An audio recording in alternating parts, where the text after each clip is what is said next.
Olá, queridos estudantes. Vamos então agora para mais um exemplo de competência e habilidade da prova do Enem, do exame do Enem, tá certo? Nós vimos na outra aula a competência de área 5. Veja, a competência de área 5 tem 5 habilidades. Então, nós vamos olhar aqui para a habilidade outra, que é a habilidade 22. Então, competência 5, vamos relembrar?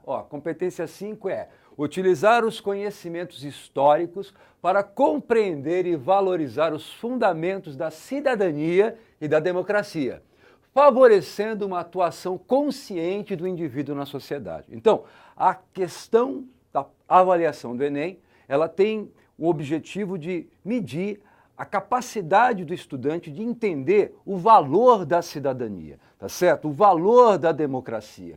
E vai avaliar uma habilidade. Qual é a habilidade? Agora é analisar. Veja, não dá para a gente falar de democracia, de cidadania, sem entender a sociedade e sem entender as demandas sociais. Então nós temos conflitos na sociedade que, de uma certa forma, vão contribuir para a construção dessa democracia, dessa ideia de cidadania. Quando nós falamos disso, então, a habilidade 22 diz respeito a isso. Analisar as lutas sociais e conquistas obtidas no que se refere às mudanças nas legislações ou nas políticas públicas. Como é que o Enem cobrou esse conhecimento do estudante? Vamos dar uma olhadinha no exercício que caiu na prova de 2013. Vamos lá? Aqui, dá uma olhadinha. Aqui, o enunciado. Durante a realeza e nos primeiros anos republicanos, as leis eram transmitidas oralmente de uma geração para outra. A ausência de uma legislação escrita permitia aos patrícios manipular a justiça conforme seus interesses. Moçada, patrícios, vamos lembrar? Realeza, primórdios da República. Nós temos que falar do quê? Da história de Roma. Então, olha só, o Enem recuou no tempo para pensar a questão da cidadania, mas na origem da história do Ocidente. Na outra questão, a gente falou do Montesquieu, do século XVIII, e da importância do século XVIII para se discutir cidadania e democracia. Agora, outra questão do mesmo exame recua no tempo para falar do quê? Da história de Roma. Vamos dar uma olhadinha na sequência desse enunciado? Aqui, Em 451 a.C., porém, os plebeus conseguiram eleger uma comissão de 10 pessoas, os decêmviros, para escrever as leis. 2 deles viajaram a Atenas, na Grécia, para estudar a legislação de Solon. Então, um texto do Fustel de Coulanges, que fala exatamente do que? Da relação entre o mundo grego e o mundo romano.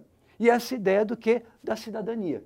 Então, a superação da tradição jurídica oral no mundo antigo, descrita no texto, esteve relacionada a, vamos pensar, patrícios, os interesses dos patrícios. O enunciado fala que a tradição oral permitia aos patrícios mudar a lei conforme seu interesse.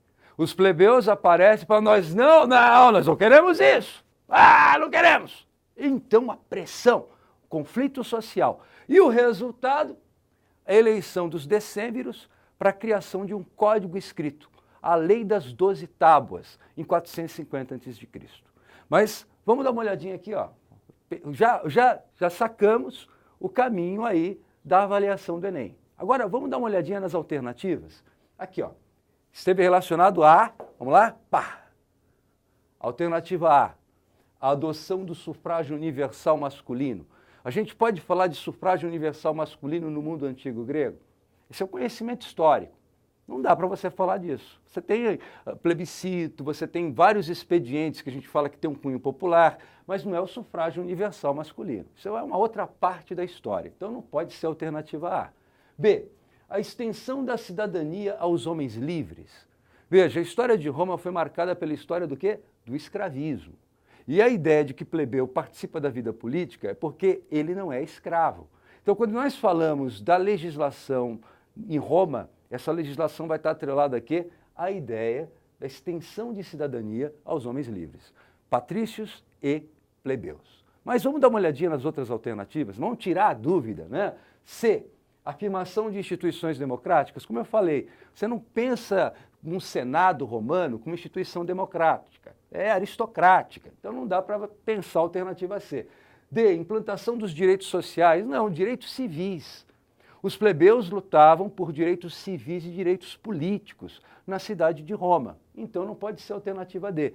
E tripartição dos poderes nós vimos na outra questão, que é a proposta do Montesquieu no século XVIII. Portanto, qual a alternativa correta desse exercício? Pá, tá aqui, ó, alternativa B. Veja, é simples. A gente tem que pensar a competência, olhar a habilidade. Se vocês conseguirem entender isso, vai ser moleza resolver a prova do Enem.